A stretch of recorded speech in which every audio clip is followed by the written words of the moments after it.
el problema que ellas están marcando es la desigualdad. Hay desigualdades. Esto es terrible. ¿Cómo va a haber desigualdades? Bueno, a ver, es imposible pretender que seamos todos iguales. Esta no es una sociedad comunista. Pero sí hay desigualdades o diferencias enormes. Y hay estudios muy interesantes hechos al respecto. La realidad o la razón por la cual hay desigualdades profundas dentro de una sociedad es porque hay muy pocas personas en el mundo que concentran la mayor parte de las riquezas. Entonces, estos personajes son los que crean desigualdad. No las iglesias, no la persona que se esfuerza y trabaja y tiene una buena vida y es de clase media alta, no.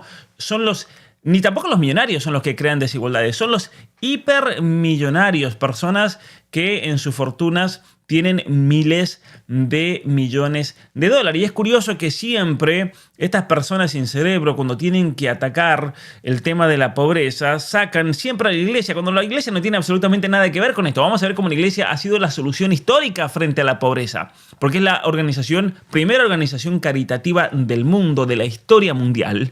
Y jamás sacan a la luz, por ejemplo, ¿por qué no dicen que Elon Musk done su riqueza? Tiene 342 mil millones de dólares.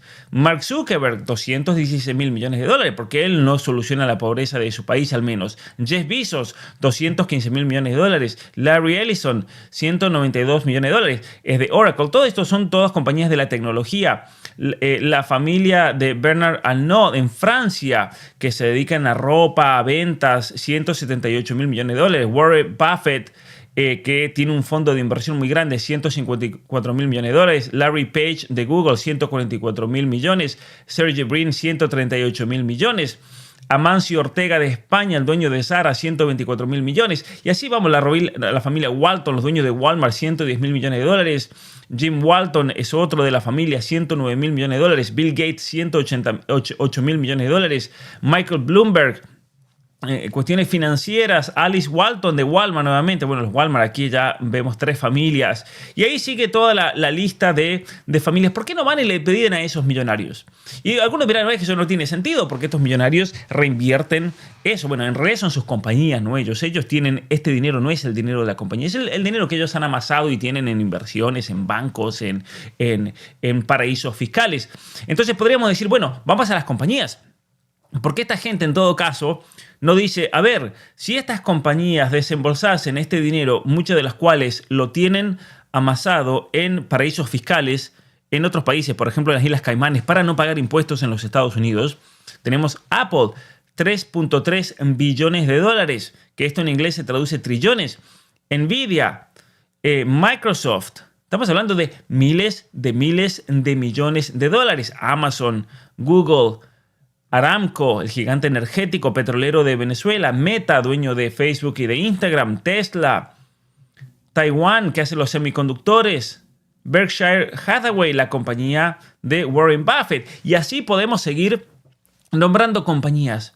Pero yo jamás escucho a estos progres decir, las compañías estas tendrían que donar su... De hecho, si estas compañías, a todo ese dinero que lo tienen ahí guardadito para no pagar impuestos, lo donasen, ciertamente que podrían solucionar muchos problemas de pobreza en el mundo. Eso seguro. Y esto no es ser comunista, es decir, eso es un dato. Vamos a los fondos de inversión, los 10 fondos de inversión más grandes del mundo. Yo jamás escucho a esta gente decir, miren, si BlackRock donase 9.464 billones de dólares, estamos hablando 1 billón, estamos hablando 9.464 unidades de 1 billón de dólares cada una, de miles y miles y miles de millones de dólares. Vanguard, 8.4 billones. Fidelity Investments. Miren esto, 3.655.574 billones. Es una locura los números. State Street, ¿no? Muchos conocemos a BlackRock, pero está Vanguard, Fidelity, State Street. Estos son los 3 más poderosos. Después sigue JP Morgan Chase, Goldman Sachs, ¿no? Allianz Grupo, Capital Group, Amundi de Francia, UBS de Suiza.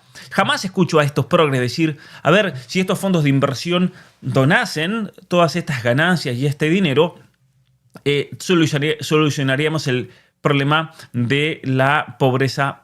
Pero sin embargo es el cristianismo quien instituye la piedad, la compasión, la caridad como un mecanismo. La magnanimidad del cristianismo consiste fundamentalmente en que la ayuda debe ser extendida a todos los hombres porque todos están hechos a imagen de Dios sin distinción de raza, religión, nacionalidad o pensamiento. Esto es lo que diferencia el cristianismo del resto de las religiones. Y la caridad es parte fundamental de la doctrina cristiana. Recordemos ese mandamiento, ¿no? De amaos los unos a los otros. La caridad, el mandamiento fundamental. En eso conocerán que son mis discípulos. Y por lo tanto, la iglesia cristiana siempre se ha enfocado en los pobres, en los enfermos, en los ignorantes, en educar. Por eso el cristianismo creó las iglesias y el cristianismo creó los hospitales. Señores, antes del cristianismo no habían escuelas como hay hoy, no habían universidades, no habían hospitales, no existían las instituciones hospitalarias. Desde los primeros tiempos, dice el libro aquí, en este capítulo genial sobre el cristianismo y la caridad, el cristianismo patrocinaba la creación de hospitales en todas las grandes ciudades de manera que nadie se quedara sin atención médica. Señalemos en este sentido que en las culturas precristianas no hubo ninguna institución semejante. Ni siquiera Hipócrates o Galeno mencionan instituciones dedicadas al cuidado de los enfermos, tampoco Plutarco, que habla con detalle de la práctica de la medicina, pero jamás hace referencia a los hospitales. No existían. Y luego hay una sección donde habla de la caridad cristiana en la actualidad. Y curiosamente, por ejemplo, la fuente de atención de enfermos de VIH y SIDA más grande del mundo no es provista por organismos LGBT. Es la Iglesia Católica, especialmente organizaciones como Caritas Internationalis y Catholic Relief Services. A su vez, la Iglesia organiza impresionantes colectas anuales destinadas a ofrecer alimento, ropa, educación, salud y alberga a las personas más pobres. A ver, entonces, cuando este imbécil del Gran Hermano de Argentina nos viene a predicar aquí de que la iglesia tenemos que ir a romper las iglesias. Señorita, primero no va a encontrar dinero. Segundo, la iglesia es la que más esfuerzos hace para sacar a la gente de la pobreza. Y más que cualquier estado del mundo, curiosamente, más que cualquier millonario, más que cualquier fondo de inversión, más que cualquier empresa. Curiosamente. Muy, pero muy interesante. Mira algunos datos que trae aquí el libro de Mentiras, 12 mitos sobre el cristianismo histórico que la izquierda quiere que creas. Y el progresismo también, ¿no? Los Caballeros de Colón en un año han hecho donaciones por 143 millones de dólares. La organización Manos Unidas, más de 30 millones de euros anuales a iniciativas contra el hambre, especialmente en África.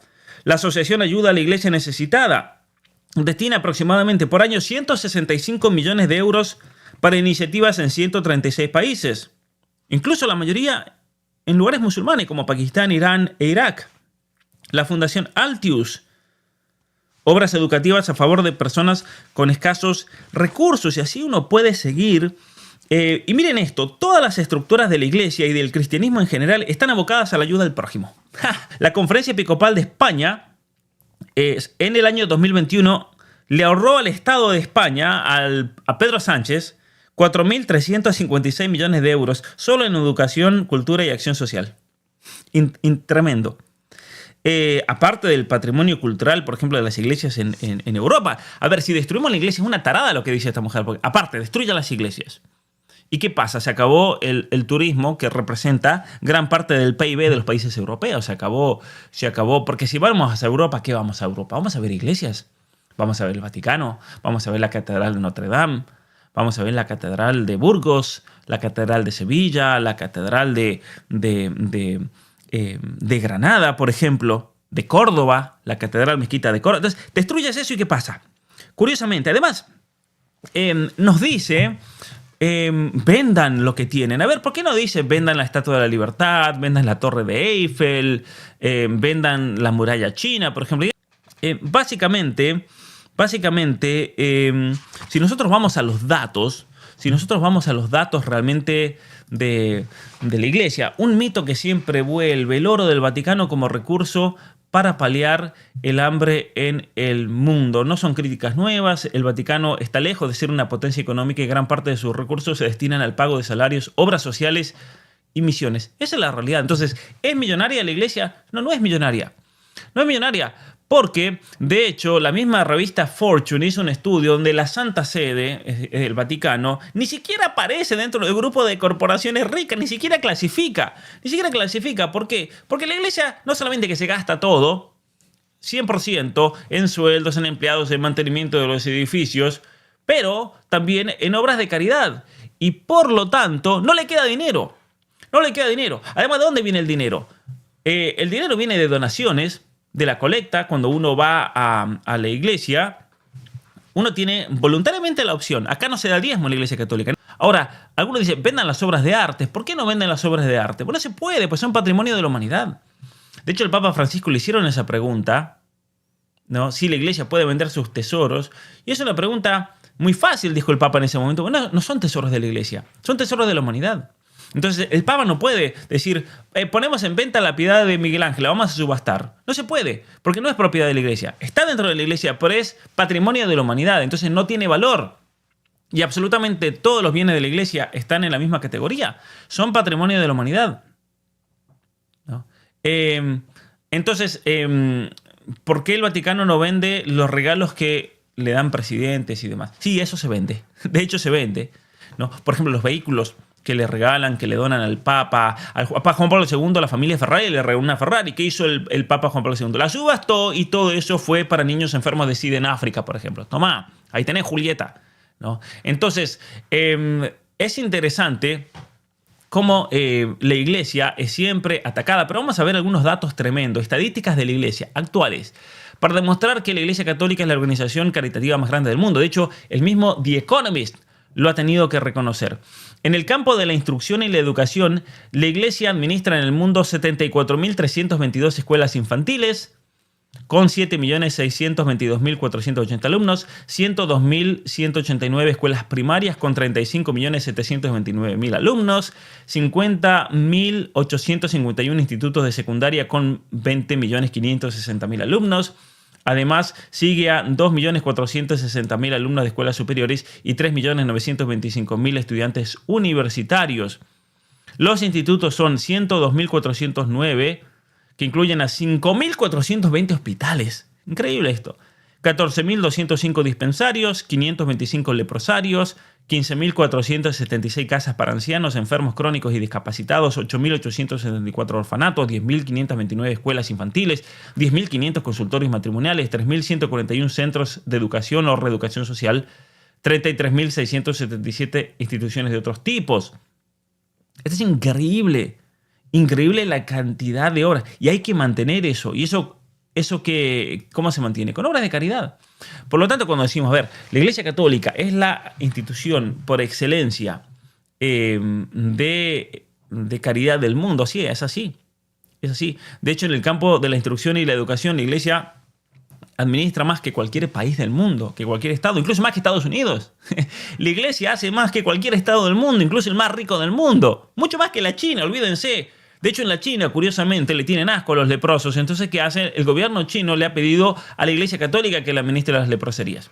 Y es ahí donde van las hermanas de la Madre Teresa de Calcuta, que están operando ahí dentro de la misma China. Entonces, cuando a mí me vienen a decir que, por ejemplo, vamos a solucionar el hambre del mundo sacándole la riqueza al Vaticano. Primero, no digas tonteras, pues no hay riquezas. Segundo, el Vaticano y la Iglesia Católica y muchas otras iglesias cristianas y denominaciones son las que más ejercicio de caridad hacen en el mundo por los pobres, por los enfermos, por los ignorantes.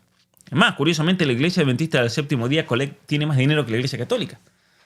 Y la Iglesia Moon también tiene más dinero que la Iglesia Católica. Vayan a fijarse los datos, los reportes financieros. Ahora, entonces, primero, es ignorancia decir, quitémosle el oro del Vaticano, porque no tiene dinero, no tiene plata ahí amontonada sin hacer nada. Segundo, no existe.